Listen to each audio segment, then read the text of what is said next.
కేసీఆర్ గారు కూడా మునుపటి గవర్నమెంట్లో ఆయన ఏం ఆలోచించాడంటే మూసి శుద్ధీకరణకు మనం ప్రథమ ప్రాధాన్యత ఇద్దాం. అందుకే ఏం చేశారు, 54 నాలాలను ఐడెంటిఫై చేశారు. 70 ఎస్టీపీలు పెట్టాలనేది ఆనాటి రిక్వైర్మెంట్. 31 ఎస్టీపీలకు ఒకటే రాత్రి అడ్మినిస్ట్రేటివ్ శాంక్షన్ ఇచ్చారు, 3600 కోట్లు.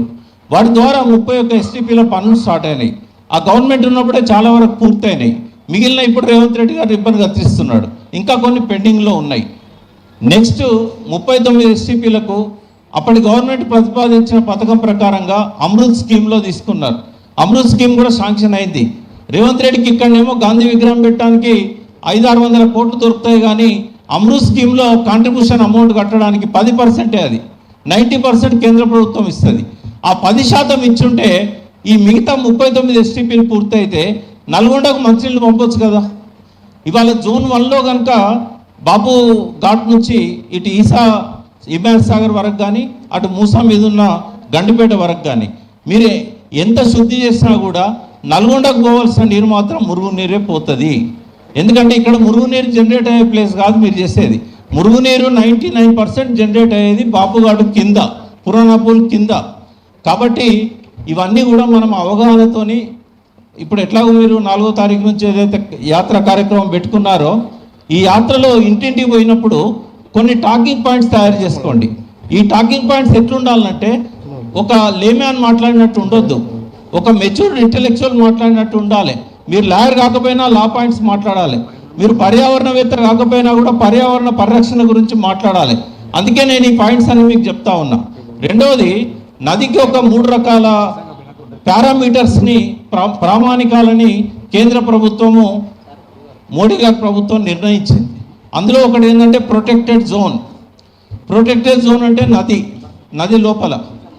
తర్వాత రెస్ట్రిక్టెడ్ జోన్, అది ఎంత ఉండాలి. తర్వాత పర్మిటెడ్ జోన్, రెగ్యులేటెడ్ జోన్ ఎంత ఉండాలి. అంటే ఈ ప్రోహిబిటెడ్ జోన్ ఏదైతే ఉన్నదో అది నదియే కాకుండా నది బౌండరీ నుంచి ఒక 50 మీటర్ల వరకు ప్రోహిబిటెడ్ జోన్. అంటే ఇవి గతంలో ఉన్న నిర్మాణాలకు వర్తించదు, ఇప్పటి నుంచి ఉండే నిర్మాణాలకే వాళ్ళు దాన్ని రెస్ట్రిక్ట్ చేశారు. ఎన్జిటి కూడా ఏమన్నది, ఆ సరిపోదు, 200 మీటర్ల వరకు రెస్ట్రిక్టెడ్ జోన్ పెట్టాలి. వీళ్ళు 100 మీటర్లు పెట్టారు, నది ఒడ్డు నుంచి 100 మీటర్లు పెట్టారు మోడీ ప్రభుత్వం. ఎన్జిటి ఏమన్నది, 200 మీటర్లు పెట్టాలన్నది. ఒకవేళ కనుక ఎన్జిటి ఇచ్చిన ఆర్డర్ ప్రకారం కానీ మోడీ ప్రభుత్వం నిర్ణయించిన ఈ రివర్ మేనేజ్మెంట్ రూల్స్ గైడ్లైన్స్ కానీ అవి అమల్లోకి వస్తే గాంధీ సాగర్ ఎట్లుంటుంది, నైట్ లైఫ్ ఎట్లుంటుంది, నైట్ ఎకానమీ ఎట్లుంటుంది. అంటే కేంద్ర ప్రభుత్వం ఏదైతే ప్రతిపాదించిందో ఇవాళనో రేపో అవి రూల్స్ లాగా మనకు ముందుకు వస్తాయి. మరి అప్పుడు కూలగొట్టాలా ఇప్పుడు నైట్ ఎకానమీని? మధు పార్క్ గ్రిడ్కి ఎట్లా కూలగొడుతున్నాడో అదే ప్లేస్లో కట్టేది. నాట్ ఈవెన్ 30 మీటర్స్ కూడా ఉంటుంది కదా. మరి 100 మీటర్స్ ఉన్న ఇప్పటి రెస్ట్రిక్షన్స్ ఏవైతే ఎన్జిటి ఇచ్చిందో దాన్ని కూడా వైలేట్ చేస్తున్నాడు రేవంత్ రెడ్డి. ఇప్పుడు ఎన్జిటి రెస్ట్రిక్షన్ 200 మీటర్లు నది గర్భం నుంచి, కేంద్ర ప్రభుత్వం పెట్టింది 100 మీటర్లు నది ఒడ్డు నుంచి. మరి ఎక్కడ వస్తుంది గాంధీ సాగర్? మధు పార్క్ రిచ్ ప్లేసులనే వస్తుంది. మన బిల్డింగ్లు ఏవైతే చూపెట్టారో నరసింహారెడ్డి గారు మన పవర్ పాయింట్ ప్రజెంటేషన్లో అవన్నీ కూడా 100 మీటర్ల లోపే ఉన్నాయి. ఇప్పుడు శివుని విగ్రహం కూడా నడి నదిలో పెడుతున్నాడు. మరి శివునికి ఒక రూల్ ఉంటుంది, ఇమ్లీపన్ బస్ స్టాండ్కి ఒక రూల్ ఉంటుంది, మెట్రో స్టేషన్కి ఒక రూల్ ఉంటుంది, మధు పార్క్ రిడ్జ్కి ఒక రూల్ ఉంటుందా? రూల్స్ అనేటివి అందరికి ఒకటే కదా, ప్రభుత్వానికి కూడా ఒకటే కదా. మీకు 2 ఎగ్జాంపుల్ చెప్తాను. ఘనత వహించిన Chandrababu Naidu, the mentor of Revanth Reddy, ఆయన ఇక్కడ షాడో చీఫ్ మినిస్టర్గా పనిచేస్తున్నాడు. ఆయన 2 సార్లు పెనాల్టీ పడ్డది. ఒకటి కృష్ణా నదిలో శాండ్ మైనింగ్ మొదలుపెట్టాడు, ఎక్కడ?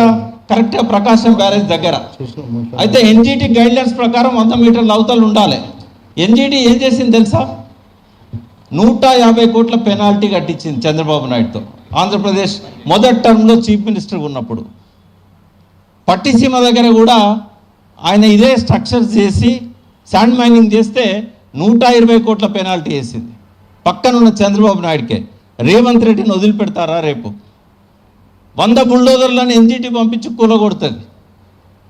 ఇప్పుడు కార్తిక్ రెడ్డి వేసిండు కదా, ఆ తీర్పు బయటకు వచ్చిన తర్వాత గతంలో ఇచ్చిన ఎన్జిటి తీర్పుల కంటే కూడా గొప్ప తీర్పు వచ్చే అవకాశం ఉన్నది. మరి ఎట్లా కడతాడు? మనం చేయాల్సింది ఏంటంటే ఈ మూమెంట్ను లైవ్గా ఉంచడం. ఈ మూమెంట్ను లైవ్గా ఉంచితే ఈ ఎన్జిటి స్టే ఇస్తుంది. ఈ 2 సంవత్సరాలు అయిపోతుంది, పీడ పోతుంది, మనకు రేవంత్ రెడ్డి పీడ పోతుంది. కాబట్టి ప్రజలకు ధైర్యం చెప్పాలి, కొట్లాడదాం, 2 సంవత్సరాలు కొట్లాడదాం, మేము మీ వెంట ఉంటాం. ఒక్క 2 సంవత్సరాలు కొట్లాడితే చాలు.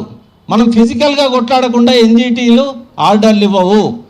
హైదరాబాద్లో ఏం జరిగేదంటే తెలంగాణ ఉద్యమం అప్పుడు రోడ్లన్నీ కూడా జామ్ చేసి మనం ధర్నాలు చేస్తూ ఉంటే హైకోర్టు జడ్జీల కార్లన్నీ కూడా ఆగిపోయి వాళ్ళు కూడా ఉద్యమంలోకి రావడమే కాకుండా పాజిటివ్గా మనకు ఆర్డర్స్ ఇచ్చేవాళ్ళు.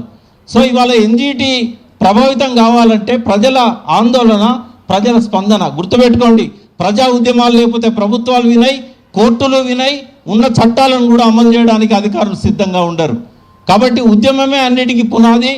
కొద్దిగా ఎందుకో ఉద్యమాలకు అనేది వెనుకబడ్డట్టు కనబడతా ఉంది. యువకులు, విద్యార్థులంతా మళ్ళొక్కసారి మూసీని ముందు పెట్టుకొని ఆ విద్యార్థులల్లో ఆ చైతన్యాన్ని మనం తీసుకురాగలిగితే తప్పకుండా మనం సక్సెస్ అవుతాం.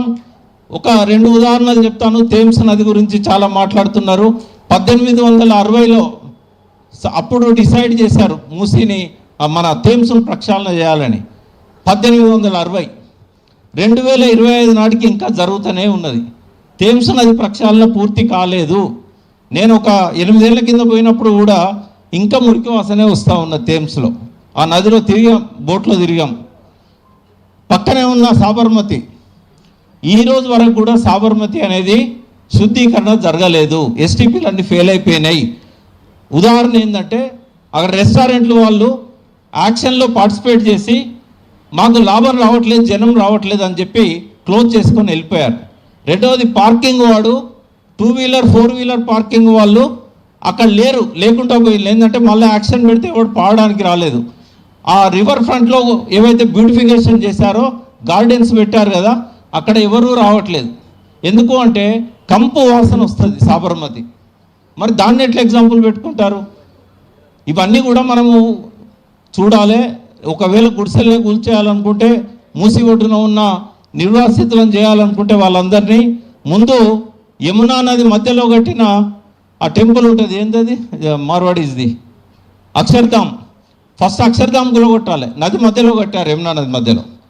రెండవది, ఇక్కడ నుంచి 55 కిలోమీటర్ల లోపల చాలా దేవాలయాలు, సమాధులు ఉన్నాయి. ఎక్కడ? మూసీ నదిలో.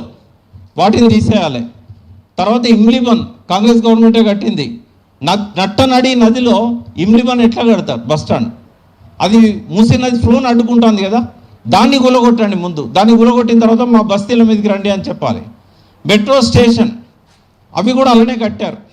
తర్వాత రోడ్డు, మూసీ నది ఒడ్డున రోడ్డు వేయడం అనేది ఎన్జిటి ఇప్పటికే ఎన్నో ఆర్డర్స్ ఇచ్చింది, సుప్రీంకోర్టు ఇచ్చింది. 200 మీటర్ల దూరం వరకు ఏ స్ట్రక్చర్ ఉండొద్దు అని చెప్పింది, రోడ్డు కూడా ఉండొద్దు. ఈయన 4-వే రోడ్లు పెట్టాడు. అది కూడా సుప్రీంకోర్టు ఆదేశాలకు, ఎన్జిటి తీర్పులకు విరుద్ధమైనది. కాబట్టి ఇవన్నీ కూడా మనకు ఒక అస్త్రాలు, పాశుపదాస్త్రాలు మన చేతుల్లో. గెలవడానికి, విజయాన్ని అందించడానికి కావాల్సిన ఆయుధాలు. ఇవన్నీ పట్టుకొని మీరు యుద్ధానికి బయలుదేరండి. మీ వెంట మేము ఉంటాం. Thank you.